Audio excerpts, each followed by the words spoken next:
right. Hi, everyone. Welcome to the Coding with Callie meetup. Gerald, thank you so much for joining us. Thank you for having me. I'm happy to be here. Yay, me too. So everybody, Gerald and I work together at HashiCorp. And so when he found out about Coding with Callie, he like immediately volunteered. So I'm super geeked about it. Gerald, what are you going to be talking to us about today? So some of the similarities and differences between coding and or development in a business or professional environment and possibly personal projects. So there may be similarities, but there are also a lot of differences. But areas where they overlap are really cool to explore as well. We love that. All right, well, go ahead and get started whenever you're ready. Cool. So, hi, friends. As Callie mentioned, I am a product manager at HashiCorp. I work on our platform team, and there is a little bit of a difference between myself and my peers, where typically you have a product manager who is assigned to one or two engineering teams. I focus on reliability and disaster recovery for cloud, so I work with all of our engineering teams. So it can be very interesting. Engineering teams all have their own personalities, and oftentimes there's a lot of friction between engineering teams and product managers. So if you're looking at a professional setting or professional environment, those differences and nuances can be really interesting to work through and navigate through. So I'm going to share screen really quick, Love it. and let's see. So cool. Very, very rudimentary diagram or visualization. We have customers. Those customers have ideas. They have feature requests that come in. You have product managers that are looking for these features or ideas to execute on, and then delivering those to engineering teams to provide solutions for. Now, realistically, that seems very simple, but in a professional setting, in a professional environment, in a business, it is usually a little bit more nuanced and tricky because you may have other teams that also have things that they are thinking through or depending on. So you may have GRC, which is governance, risk, and compliance. You may have support. You may have account teams, other processes, security, or some spicy features or defects that may throw you off your course.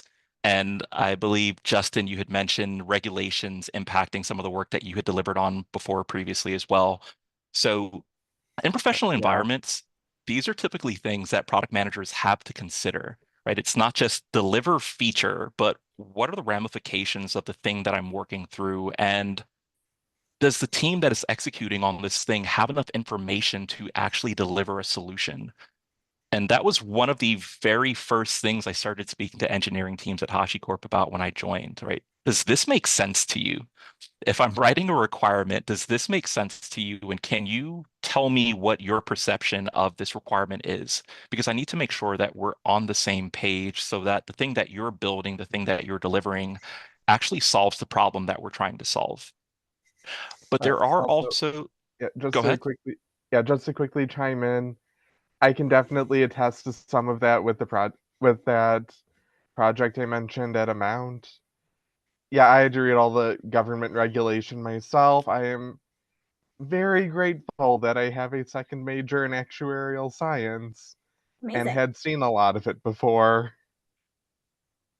Yeah, it's absolutely a lot of reading. And for me, fun fact, I started my professional career climbing telephone poles. So now working at HashiCorp, working on cloud platform, it is very different, and I had to learn a lot. So things are always changing, things are always evolving, and I think that's something that's very important to remember, especially in a professional setting. Nothing's ever the same as it was a week ago. Right. So we have to continue to evolve and change as we go through these things. And many organizations, especially more mature organizations, typically have processes in place already. And oftentimes, what these organizations fall into is they feel that these things are static, whereas different things are dynamic. Everything isn't the same. It doesn't always have to fit into a box. And that's something that usually is lost in professional environments. Whereas in a personal project, as an example, you can do whatever you want as long as you're not breaking the law, right? You don't want to go out and break the law, but realistically, everything that you do is your choice in a personal project. The problem that you're solving, you don't really have to have a huge return on investment. It's something that Does this make me happy? Is this something that I want to do? Is this something that I want to pursue? Also, for personal projects, you may not be as aware of that full experience. So, in a professional environment or in an organization such as HashiCorp, we have to not only think about what happens when we deliver that feature or functionality as we're partnering with teams, but how do we respond when it breaks? Is it important enough for us to measure? Is it important enough for us to monitor? And Callie, we're working on this across R&D right now, where we have this concept of tiering, right? And the reason that we did that in a professional environment is because we have so many different things that are in flight and teams are juggling so much. So if everything's a P0, if everything's important, then nothing's important. So we Yeah. need a way of understanding what is critical, what is important, and is it important enough for us to A, spend money on it? Is it important enough for us to focus on and dedicate and allocate more resources to? And this is similar to some degree when you have a personal project, because I know for my own personal blog site, whenever I get that AWS budget email, I'm Oh like my paying God, it's attention so to it. stressful. $500 the other day. Oh no. I know So I had to shut that down. absolutely. So think about that at scale, right? So one of the things that I worked on last year and earlier this year, working with 12 or so engineering teams, is disaster recovery. And for those of you who are unfamiliar, DR is really expensive. So think about if you have a cloud footprint in one region and you want to go active, right? And you have everything running in one region and say that costs $1 million. Now you just mirror that somewhere else. So one of the things that we did, because we had to understand, well, what's really needed, what is important, is we started that tiering framework there because we need teams allocating resources and spending time and money on things that matter most to our customers. So at scale, these things can be very impactful, right? And if you're thinking through, well, we spent X amount, that may pull resources from other things that you may have thought were really cool that you wanted to work on. And if you look at that at a broader level, we have to ensure that the experience for the people that are using our things is one that not only are we happy with, but one that is of value to them. So that's another thing to think through in a professional environment. If I'm still sharing screen, yes. So going back to like the simple rudimentary diagram or picture rather, you have multiple product managers in an organization that are delivering their own things. And we really don't think about that from an engineering sense or a customer sense when we're clicking through. Like if we go on YouTube or if we use Zoom, we're not like, oh, there's a team that manages chat. There's a team that manages like these other menus because it's just a unified and singular experience. So we have to think through that. And oftentimes, many organizations or in a professional environment, we don't do that much. And it is a flaw. It's an opportunity to improve because customers don't care about what the individual teams are, the individual components are. They care about that whole collective experience. So within professional environments, within businesses, it's always good to think through, well, what's happening not only in my sphere, but the spheres around me, because there may be overstepping, there may be a bit of overlapping, but then also we have to understand that we have finite resources. I can't, as much as we may want to replicate Callie and Callie's team, that's not possible. Callie's team is a shared resource. Therefore, there may be requests coming from multiple teams that this team has to prioritize. Now, what tends to happen is teams usually listen to whoever's screaming the loudest. And in professional environments, that may not always be what's best. So, what I found to be helpful in these settings is how do we all win? Right? What can we deliver that not only gets you what you need, but it gets me what I need, and it gets the customer a better unified experience. So for personal projects, there may not be this level of organization. So one of the tabs that I have open now at the top of my screen is my personal blog, right? And I'll open this meeting's being recorded. I started this a few months ago because I wanted to learn how to do I wanted to learn React and Next. So I did this thing. Oh my God, I And love that on the side. That's so cute. thank you. So yeah, I did this thing and I wanted to learn. And the number of like little Ohs that were in this interface, like along the way, was funny because I didn't have to think about, well, if someone reads this or if someone sees this, it's going to cost me money. It's going to result in me losing a deal. It's going to result in me losing a contract. This was my site. I can do whatever I want on it. And this little thing took forever to figure out. But I didn't have the same constraints that you would in a professional or business environment where you may have CI/CD pipelines that are blocked if your service isn't or your deployment isn't meeting certain criteria, because this is for fun. This is for me.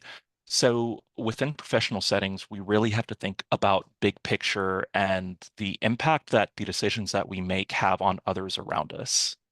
And I've been like rambling on. So if you have any questions, feel free to stop me. Callie, do you have anything that you'd like me to touch on? I think so. A lot of the Coding with Callie community is developers trying to break into tech or like trying to get like their next role, right? And so I guess as an engineer and not a product person, how can I try to replicate like a professional environment with my personal project so I can add that to my resume and I can say like, look, I can build a website. Like what do I need to do to get it to that standard? Yeah, so I think a lot of that falls down to being thoughtful in what you're doing. And this is something that I learned even when I was going through my own website, right? There were certain things that I spent hours doing. And then I went, well, standing up the infrastructure, why don't I just use Terraform? Right? Because that was a way for me to learn something that I hadn't interacted with before. I love that So you're using Terraform. thank you. So, thinking in that mindset, I think all of it is about learning. So, what can you learn along the way that you may not have experience in today, but that you can leverage to either become more efficient or display, like, yeah, I can do this thing, right? So, as a product manager and someone who was never an engineer, I wanted to build a blog. I could have gone through and done like WordPress or anything else, but that wouldn't have given me the opportunity to learn things. So, different aspects, I took that opportunity to learn. So, how do deployments work? How do we put specific gates or checks in the way so that if something minor does occur, we can block that from going out to production? And researching what these processes look like in organizations. So, in the environment and world that we live in today, information is free. A lot of it is out there. So, what does this look like in a professional setting? And is there something that interests you that you may want to dive a bit deeper into? So, are there elements of security that interest you as an engineer? Is that something that you want to dive a bit deeper into so that you can work through, well, what does access control to my site look like? Do I have different accounts or users that I'd like to provide access to? So using my site as an example, rather than having it just be open, are there blog posts that I want to put behind a password, Love right? that. And how do I manage those usernames and passwords? HashiCorp plug, do we want to use Vault for our secrets? So there are different things to think through like that, where like, what do I want to learn and what interests me? I think for whatever we do, it should be something that interests you because you're going to be more passionate about it, right? So it's not just, oh, I built a website, but there are different elements of it where you can start to think about that experience. And really and truly, I think we overcomplicate it at times. I think sometimes it's beneficial to step back and think of yourself in this position as a user of something where you're thinking through the user experience. I know myself, I've gone onto websites and gone, why the hell is this button up there? Like, why is it in this corner? Why is it like the way that it is? Why do I have to click so many times to navigate through this experience? So I think for engineers, getting to what that end-to-end experience for the thing that you're building is really valuable and important to better understand where your potential users are coming from. So even if for personal projects you're building it for yourself, yeah, you're learning through that process, but what is the purpose of the thing that you're building? I think once we understand purpose, we can better drive and navigate towards specific outcomes. So let's say you create an application that lets you, that sends reminders to you. What is that experience supposed to be like? Is it supposed to be something simple? How robust do you want it to be? Is there something that you can learn through that process? Are there different packages or different things that you can leverage to better make that a more seamless and streamlined experience? Or are there things that you can dive a bit deeper into? And what I find for myself is I usually end up going down a rabbit hole. Yes. That's okay. Absolutely. That's okay. It is completely fine to go down rabbit holes. And I think that does highlight things that are of interest to you. So it may give you a better opportunity to dive a bit deeper and gain more experience in a specific space so that you can attest to, yeah, I did this thing and it's really cool.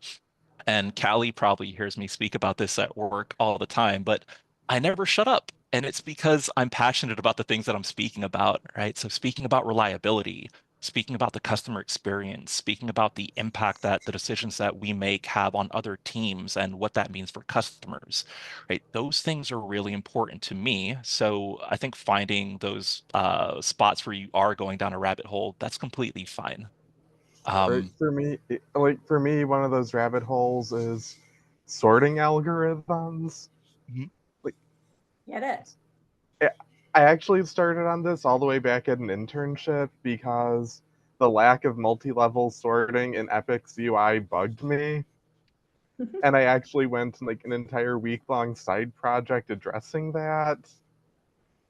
And so now, yeah, one of the main side projects I've been working on more recently is translating this really cool but also really complicated sorting algorithm, Grail sort, from Rust into Ruby.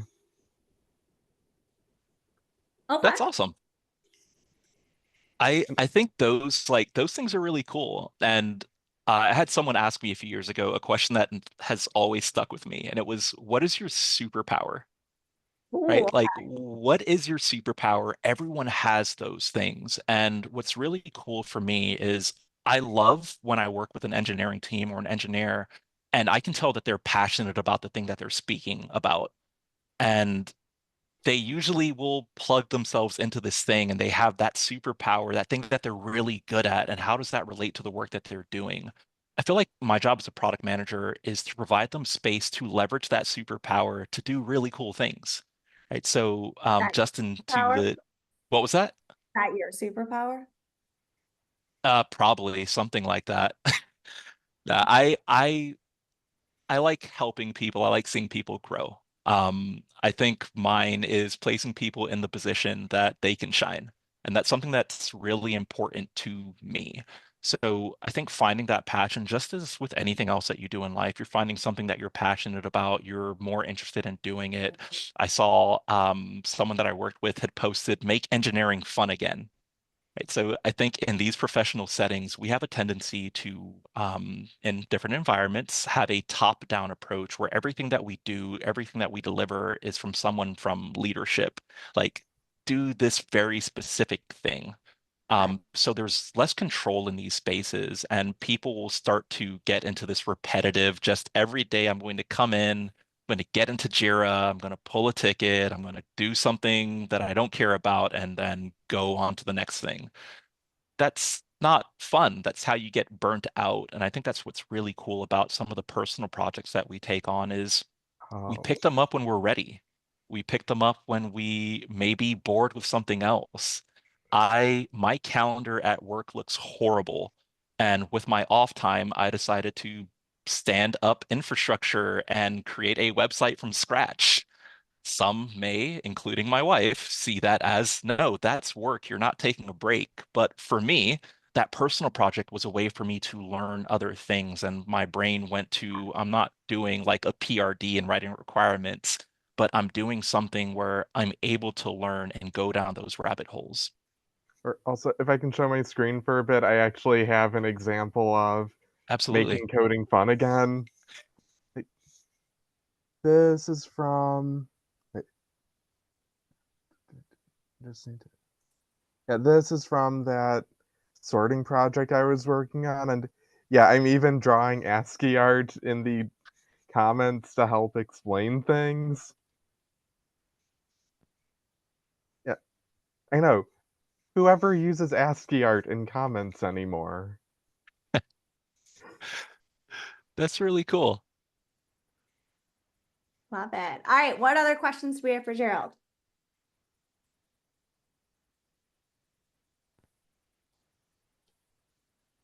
Y'all hear me? Yep. Go ahead. Yes. All right. Is there like any thoughts on like maybe contributing to open source projects instead of like creating your own project? Because I find it sometimes difficult to try to think of what to create or build because I, always want to think about the tech stack and, just different elements, but like going the open source route. Yeah, so contributing to open source projects is actually really cool, right? And at HashiCorp, we have a very, very large community where we have our community contributing to our open source or community editions of our products. And I think the community wording there is what my favorite part of that is, because you have a tendency to find people who, right, there's no ulterior motive. There's no one trying to like, no, I'm going to one up you and do this other thing that's going to step over your thing. It's people trying to help each other. So I think finding like open source projects that you find interesting, that you find cool. I've found myself doing that when I was going through some of the things that I was learning. It gives you an opportunity to see something that may already be established, but that you can also learn and contribute to. And you can also ask for help. Right? So, of course, working on things you're on your own, yes, you may end up on Stack Overflow a bit or some other sites, but within that community space, you typically have resources that are a bit more close to you that can help you navigate. And going back to find something that you're passionate about, because you will likely, in that contribution to open source software, you will likely find other people who are very passionate about something similar. And I think that's a really unique element about open source, right? You don't have people who they likely aren't getting paid to contribute to this thing. Yes, you have core teams that are contributing, but the community likely isn't getting paid to do this. They're just really passionate about this project. And I think we've seen a lot of products and projects take off because of people like that. It's just someone who wanted, or a community rather, that came together to solve a problem. So I think finding open source projects is a really great way to not only get immersed, but also start to build out your network of other people who may be able to help, and that you can end up going down the rabbit hole of ending up in their GitHub repositories and projects and see little things that they built as well. So I think that's a great opportunity. So thank you.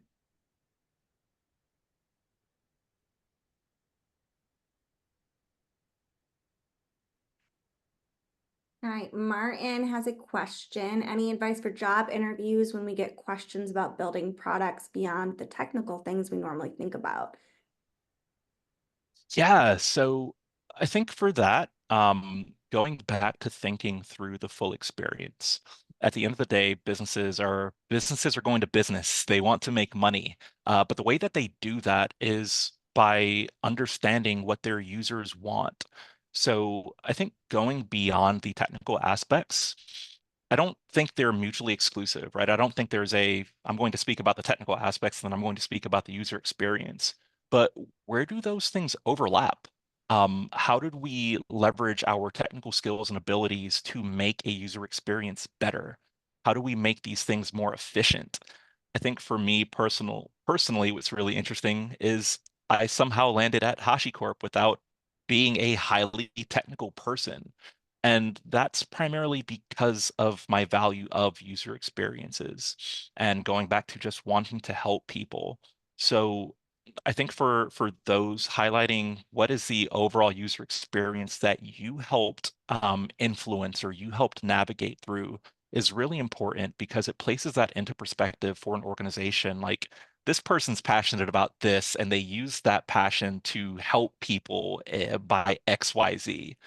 And that's something that was difficult for me until I started speaking about the things that I do. So before joining HashiCorp, I worked for a healthcare data analytics firm, and they process data from around 10,000 hospitals and contract pharmacies, so like CVS, Wegmans, Rite Aid, all of that stuff. And that sounds really boring, but I manage the data pipelines. Again, really boring. But that organization and what they did, it helped people. It helped the average person save on drug cost. So things that may cost $3,000, they may have only had to pay $3 for, right? So what you do may sound boring, but what is the impact to the end user? And I think for like the reliability and disaster recovery stuff that we've been working on, some of the questions and discussions that I've had have been around, well, it's not just HashiCorp's products, but what is the impact to the end user, the people who are buying products and services from the companies that are buying from us?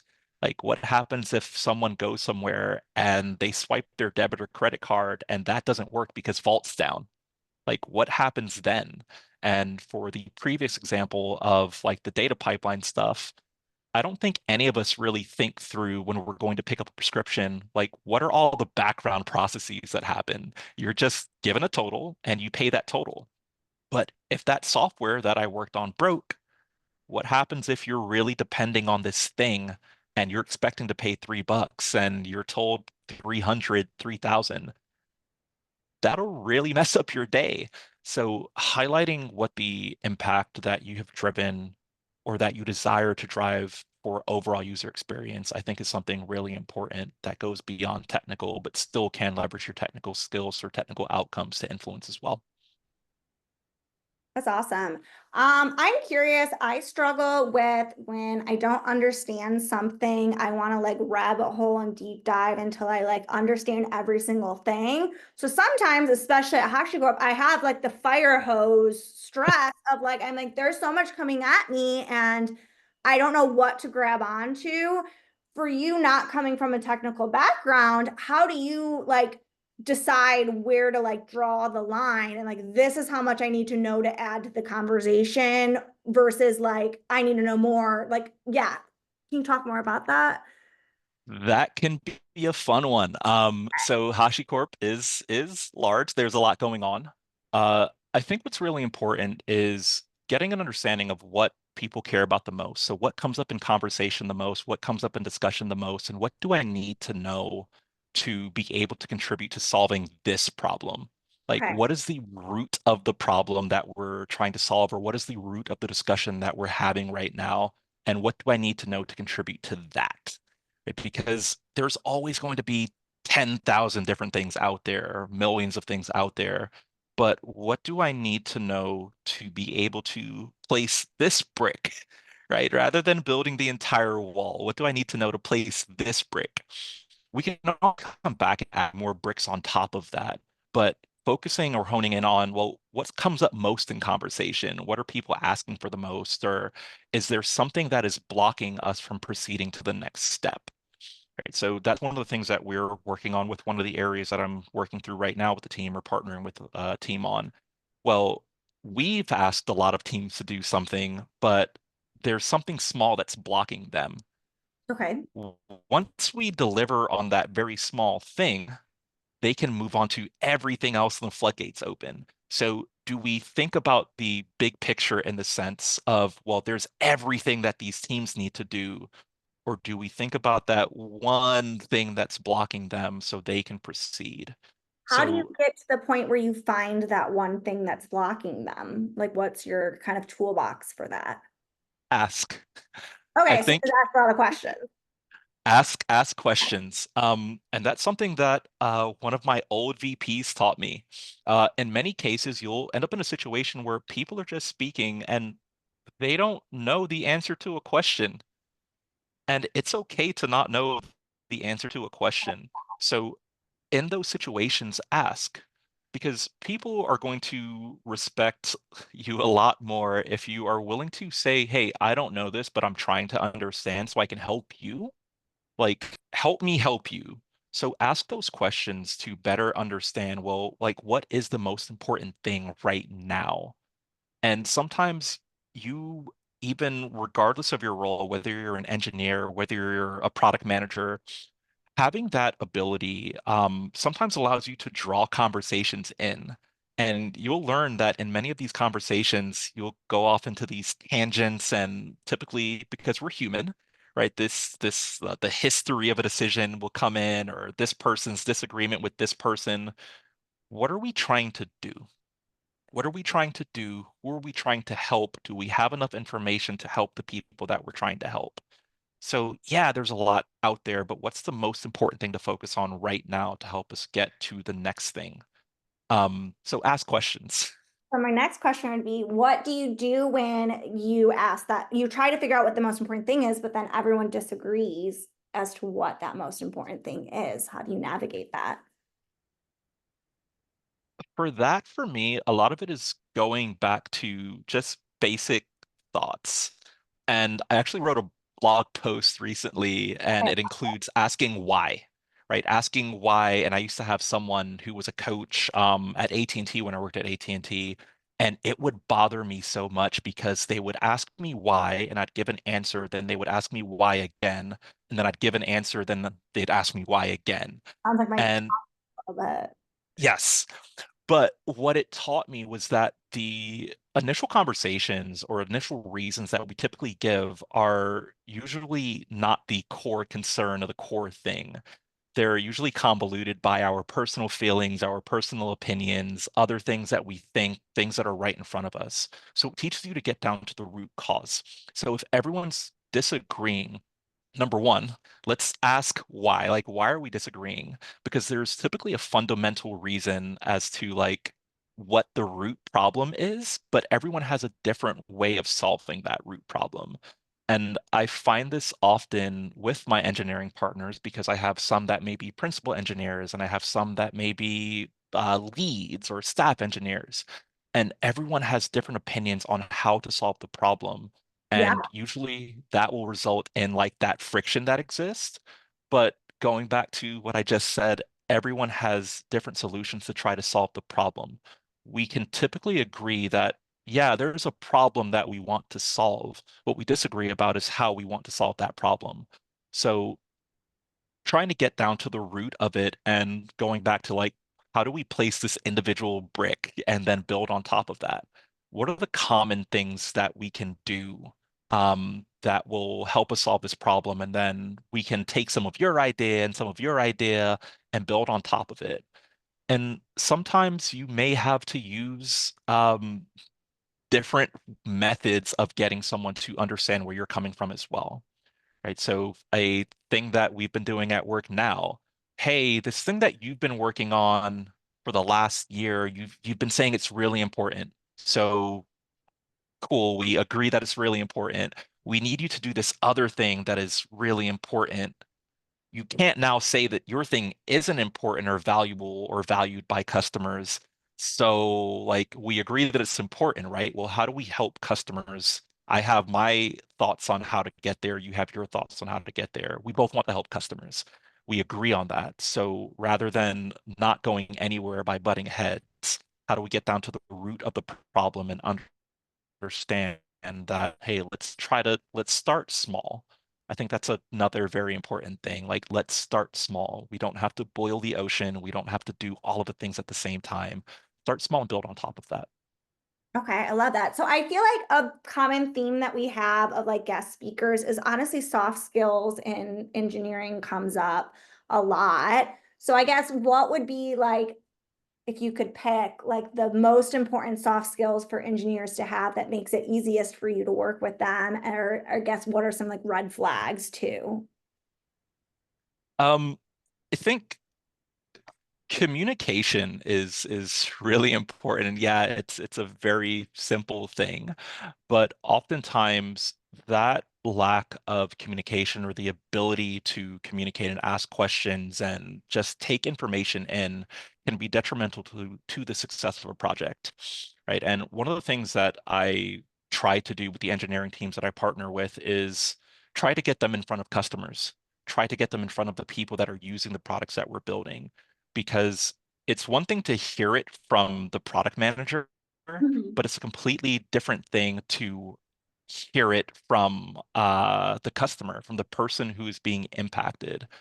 Okay. But we have to be able to communicate. We have to be able to take information in because you're not going to be working just within your own sphere, right? You're going to be partnering with a lot of other teams and a lot of other people. So the ability to communicate and understand that, yeah, sometimes my opinion may not be the right one. My opinion or my decision may not be the right one. Someone else may have the better option or the better thought or the better path forward. So trying to get to those things, I think the ability to communicate is really, really important. Um, going back to red flags, Kind things of that yes. Um, I think going back to like the whole static versus dynamic thing, I've worked with engineering teams where you get the no, this is the way we do it. This is the way we've always done it, and this is the way we're going to continue doing it because we know best. yeah. Well, that might not be the best outcome or result in the best outcome for our customers. It may not result in the best outcome for users. So I think that's still kind of like underpinned by the communication piece, because in larger organizations, what you tend to find as well is this whole us versus them. Like, no, we're platform and they're a product line, or we're Like the same thing. security. And Yeah. yeah, so there's like that conflict. And realistically, going again, we all are trying to do a good job. We're all trying to help customers. So the ability to communicate and understand that there's always something else to learn. There may be a different way of doing something. And yeah, there may be that historic context or baggage that comes along with it, but can we get through that to again understand the root problem and understand how we can contribute to doing that? And I say it at work a bit, but not everything's mutually exclusive. Yeah. So your thoughts and ideas may still be valuable to the overall outcome of the solution that's being provided, and it may fit nicely with something else that another team is doing. Let's communicate, let's speak through that rather than we deliver something that because this is the way we've always done it. We've always operated in a silo, right? Where we've delivered something that solves this problem and you delivered something that solved this problem. And now there's one end user that finds some data over here, some data over here, and now they're confused because there may be mismatches or what they need in one is not in the other and all of that. So communication, green flag and red flag at the same time, depending on how it's leveraged and used. Fair. All right, I'm gonna pause and let someone else get a jump in before I continue with my questions. Anybody?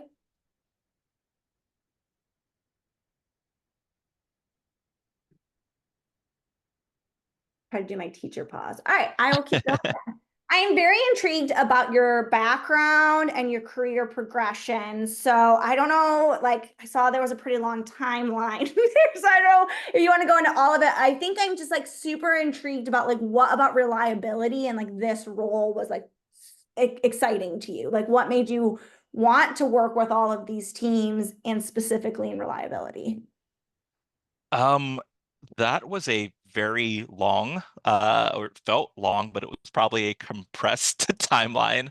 Okay. Uh, but it was a problem to be thought through. It was a space that for some reason we hadn't figured out yet. And one of the things that I learned early on, or not early on, probably later than I probably should have, is when I picked up reliability and even disaster recovery as a domain, there were many questions that I had that I didn't ask or say out loud because I went, well, there are a lot of really smart people here. If we're not doing this thing, it's because the really smart people said that it's a bad idea, so we're not doing it. We should parking lot that because that's a whole conversation in itself. But yeah, I can Yes. But going back to the asking questions, right? Like it's okay not to know, just ask. And what we ended up finding was that a lot of fundamental things people may have had in their heads, they may have thought through at some point, but because no one else was doing it, nothing ever happened with it. So for reliability and DR, both of those things were really interesting to me because they were complex and they did open me up to working with a lot of teams. And I think some of the people on this call I actually work with today. But we have different silos that exist within HashiCorp because we have several products and we have the platform and then we have Vault, we have Terraform. And historically, what would end up happening is, well, this team does this and they make these decisions in their own silo. And then this team does this and they make their own decisions. And then at the end of it, we go, wait, why doesn't the puzzle look the way that we like that it looks on the box? Like it looks different. And one of the ways that I was able to contribute to that is I don't care that I'm on platform. If I'm working with another team and they think something that platform is doing may not be the best path, I will happily agree with you.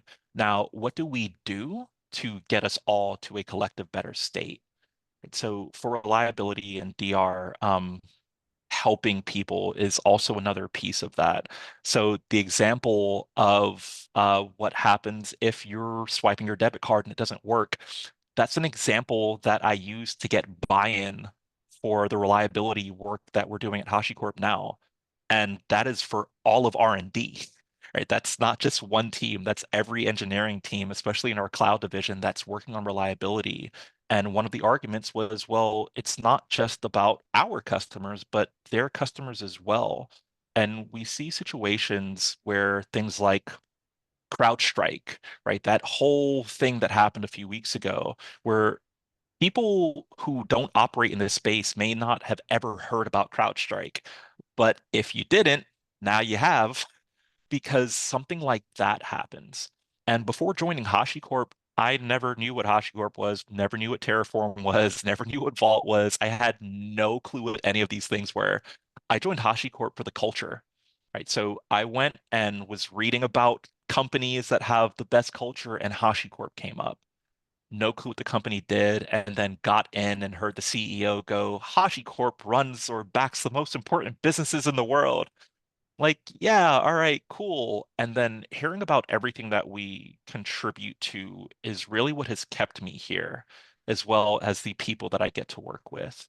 So thinking through like the last organization, cool, we get to help people that need savings in these areas or in low income areas and things of that nature. HashiCorp does that and more. Like the company that I used to work for, some of their competitors are HashiCorp customers. So we are powering their operations and we are helping by nature their customers. So how do we add functionality and features that allow these organizations to grow? So for reliability and DR, you think about that. How do we ensure that it doesn't stop working? And then how do we ensure that if it does stop working, we can recover it in a fast or short period of time? So thinking through again, what is most important? Because at HashiCorp, we have hundreds, thousands of repositories. We have services that are everywhere. Well, which ones are most critical to our customer outcomes and that user experience? And how do we leverage that information to better drive what we want to prioritize? Which services and products that, or which services and features, if they were unavailable, would mean that Vault goes down and customers don't have access to their secrets, so their businesses don't run. Or if Terraform goes down, they can't spin up new infrastructure that they need in peak times. Thinking through, let's say, a insurance organization that's going through like their annual, like everybody sign up. What happens if they can't scale to support that influx of customers and usage in that environment? Um, so a lot of that's really what kept me with reliability and DR. Like, how do we make sure that things that are really important to our customers don't break? And beyond that, how do we make sure that we can get them back up? But it also sits at the intersection of a lot of different efforts and projects. So I've been able to wedge my way in there as well and influence a lot of things. Now, is it a lot of context? Absolutely. But I genuinely, it's a lot. Um, I genuinely care about the business and the things that we do, right? So if I can stop us from going down this road and this road over here and get us going down this one because it feeds into shared outcomes, that's awesome. All right. And I do see the question. All right, so story time. I started my professional career actually before AT&T. I worked at McDonald's. I used to make hamburgers and cheeseburgers, and after that, I went to work at AT&T where I was climbing telephone poles. I did that for 3 years, and then I became a manager of people who climb telephone poles. And then I became a development coach for all of the teams in South Florida. So looking at performance data and metrics. That ended up resulting in me becoming a business analyst at the last company, which that didn't last long at all. One of the directors there of product approached me and said, "Hey, I think you'd be really good for a product role." And what he came down to is you're always very curious. You always are asking questions. You're always trying to find answers to things, and you're always willing to jump in and help.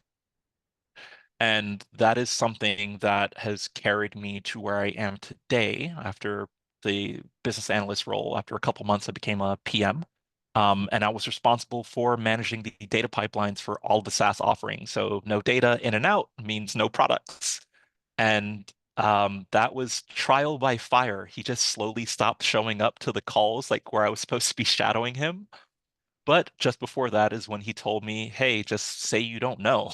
It's okay to say you don't know." Um, so one of the blog posts that I recently wrote about, well, what if you want to get into product? Always be curious, always be willing to ask questions, always understand that there is more to learn, and try to find areas where you can help people. I think in the space that we operate in within tech, many of the product managers have been engineers, but that isn't required. It's not a requirement. It's something that we want different views, we want different backgrounds because you bring a different understanding and view of the world that can help the organization more holistically. So it was a weird journey to product, but HashiCorp hired me as a generalist. So I didn't get hired for disaster recovery or reliability. uh, I was doing something else. And then I picked up disaster recovery and reliability after I was asked if I would be interested in it. After doing DR, we ended up getting a lot of traction and for other projects. And a lot of that was because of communication and collaboration. That whole, "Hey, I know you're supposed to be doing this thing, but it doesn't seem like that's what you really want to be doing. How do we both do this other thing over here and get some shared outcomes?" And that really just snowballed into, we think Gerald would be okay doing this more broadly scoped thing. So it went from working with like 12 teams to 30 teams. Because again, every team has a different personality. Every team has a different way that they operate. Not everything is static. So having to change how you interact with teams is another like fundamental skill for PMs. And that has helped me navigate through where I started and where I am now. Everyone's a person, right? We just want to be listened to. So I don't think there's a reason to overcomplicate that, especially assigning like titles. Doesn't matter if you're an engineer or a product manager, you're interacting with someone. What is valuable to that person, or what are their values and what are yours? Are there places where those things overlap? If yes, great. That makes a better working relationship, and that teaches you about each other to help you work together and leverage each other's superpower to build something really cool. Something I love about that story is like how seamlessly it flowed from one career transition to the next. And I think that's really important because a lot of the Coding with Callie community are career transitioners. And I hear a lot about like, oh, well, I used to be X, and like, so like, I don't have any idea on like how to sell it. And I think it's so important to be able to like sell your personal narrative and like show how you have all of these skills that transfer. Like, just because like you move doesn't mean into a new career doesn't mean like you don't have any skills from before. So like, I guess, was that like something that you had to work on in terms of like how to sell that, and what advice would you have for like people who are transitioning to like how to kind of tie their story together? Yeah, I think and I'm guilty of this as well, I think we're all really hard on ourselves and we don't really realize the things that we do or the impact that we've had, right? So there are different skills that you learn through the environment that you operate within, whether you're a parent, whether you're whatever you may be, there are different things that help you navigate through the professional environment. So I think stopping for a second and thinking through that, speak to someone who is unfamiliar with that, right? And you'll start to learn that it starts to pour out. And even for myself, one of the things that I started doing recently when writing PRDs is I'll record myself and I'll watch it back and I'll think through, well, did I get the point across that I wanted to get across, or did I tell the story in a way that I believe the story? And these are very simple things. And again, we're all human. So thinking through the things that you've accomplished and the downstream and upstream impacts that you've had in those environments, I think is really important. If you were in sales, you communicated with customers. There are going to be situations where people may have been uneasy about buying this product, and you help them navigate through, well, here's how it can help you. If you were in account management, there may be similar situations where, yeah, you have an upset customer. Well, how did you get them from being upset to getting them to a happy spot or getting them to understand that you were there to help, and how did you help them? Um, Absolutely, Nisha. Resume question. Oh, yes. All right. Hey, this question is for anybody. Just y'all thoughts and opinions. So I've worked on the front end, the back end, and cloud teams. So on my resume, put all of that on there. But I'm starting to feel like if a job is asking for a front end developer, they don't necessarily want to see cloud and back end. They would probably rather someone who spent their more time on the front end. Or similar to like if it's a back end role, they don't really want to see, I divided my time between front end, back end, and cloud. They would rather kind of see more back end stuff. So what is your thoughts on that? Because I thought putting it will show that I can do, either or, but I don't know if that's helping or not.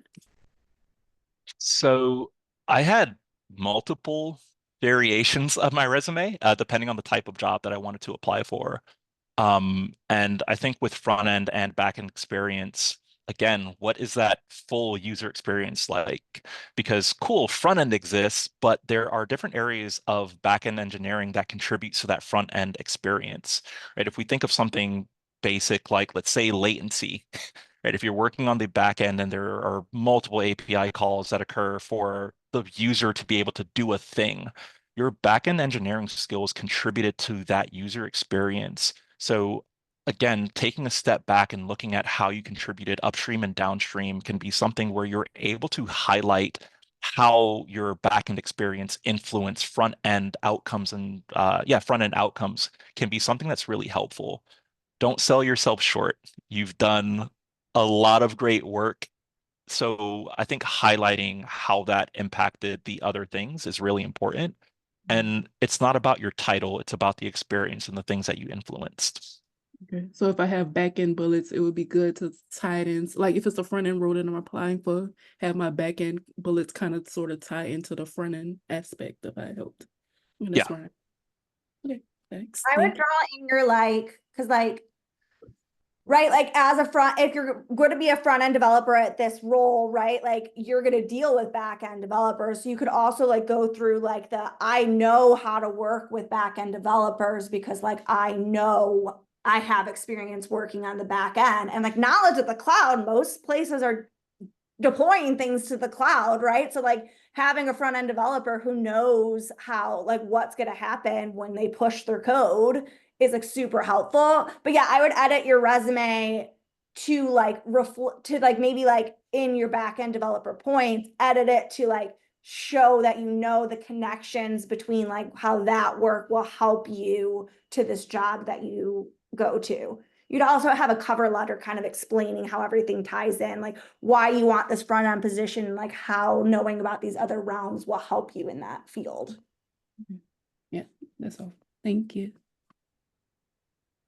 All right, I think we have time for one more question, and it probably shouldn't be me. So who has one?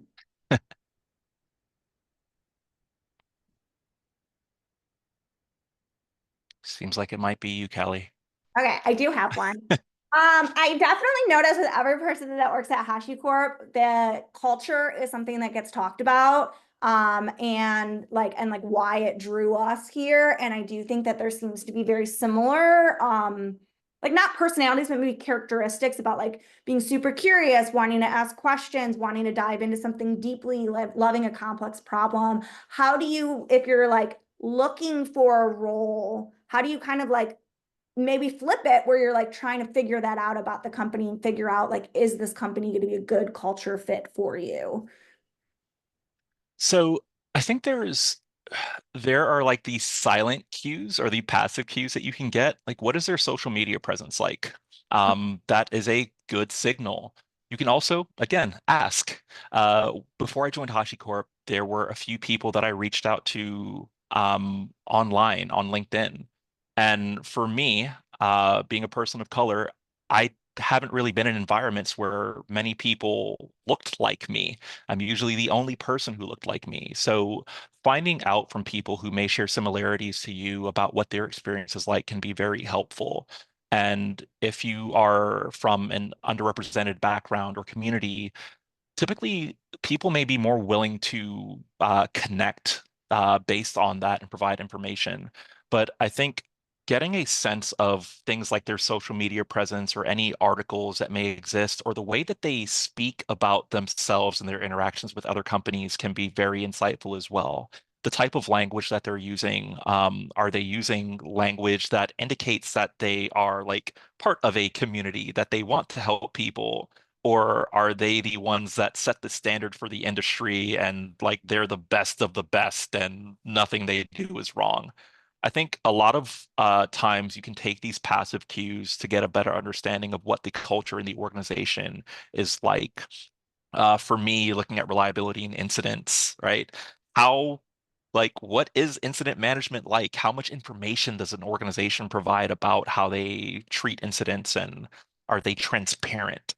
That can give you a sense of the culture inside of the organization because a company's just a name. Right? The company doesn't exist without the people inside of it. So learning more about how those different teams interact and operate because again, a title is just a title, right? The people who draft this information, what are they like, and what is the company's presence like, the public presence? Are they an organization that only speak about certain things during certain times of the year? It's all different information that can help you get an understanding of what it's like inside. All right, I love it. Well, thank you so much for being our guest speaker today. I learned a ton. I'm sure everyone else did too.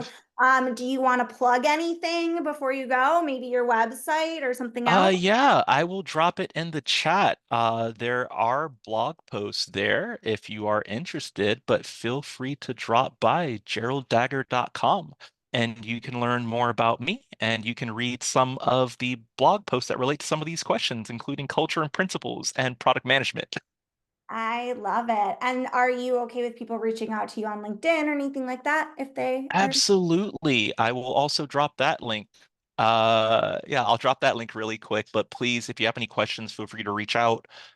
Within my LinkedIn or rather my profile or website, there's actually a spot where you can schedule time with me as well. So feel free to do that if you want to learn more. All right, cool. And I am going ahead and copying those links and I'll throw them in our Slack community too. So if you're not in the Slack community, figure out how to get into it because I don't remember what the link is. But anyway, thank you so much. And I will see everybody next week. We will have some live coding going on next week.